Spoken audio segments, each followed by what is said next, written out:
ಬೆಂಗಳೂರಿನ ಬಸವನಗುಡಿಯಲ್ಲಿ ಇದೇ 25-26ರಂದು ನಡೆಯಲಿರುವ ಐತಿಹಾಸಿಕ ಕಡಲೆಕಾಯಿ ಪರಿಷೆಯಲ್ಲಿ ಪಾಲ್ಗೊಳ್ಳುವ ವ್ಯಾಪಾರಿಗಳಿಗೆ ಯಾವುದೇ ರೀತಿಯ ಸುಂಕ ಅಥವಾ ತೆರಿಗೆಯನ್ನು ವಿಧಿಸದಿರಲು ನಿರ್ಧರಿಸಲಾಗಿದೆ. ನಿನ್ನೆ ಮುಜರಾಯಿ ಸಚಿವ ರಾಮಲಿಂಗಾರೆಡ್ಡಿ ಅವರ ಅಧ್ಯಕ್ಷತೆಯಲ್ಲಿ ನಡೆದ ಧಾರ್ಮಿಕ ದತ್ತಿ ಪರಿಷತ್ ಸಭೆಯಲ್ಲಿ ಈ ಮಹತ್ವದ ನಿರ್ಧಾರವನ್ನು ಕೈಗೊಳ್ಳಲಾಗಿದೆ.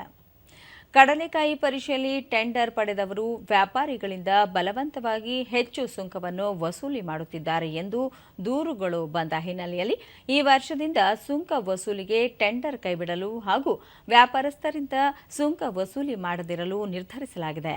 ಈ ಬಾರಿಯ ಕಡಲೆಕಾಯಿ ಪರಿಷೆಯಲ್ಲಿ ಪ್ಲಾಸ್ಟಿಕ್ ಚೀಲವನ್ನು ನಿಷೇಧಿಸಲು ನಿರ್ಧರಿಸಲಾಗಿದ್ದು, ಪರಿಷೆಗೆ ಬನ್ನಿ ಕೈಚೀಲ ತನ್ನಿ ಎಂಬ ಘೋಷವಾಕ್ಯದ ಮೂಲಕ ವ್ಯಾಪಾರಿಗಳು ಮತ್ತು ನಾಗರಿಕರಲ್ಲಿ ಪ್ಲಾಸ್ಟಿಕ್ ಚೀಲಗಳ ಬದಲಿಗೆ ಬಟ್ಟೆ ಚೀಲಗಳನ್ನು ಬಳಸುವಂತೆ ಅರಿವು ಮೂಡಿಸಲು ನಿರ್ಧರಿಸಲಾಗಿದೆ ಎಂದು ಸಚಿವರು ತಿಳಿಸಿದ್ದಾರೆ.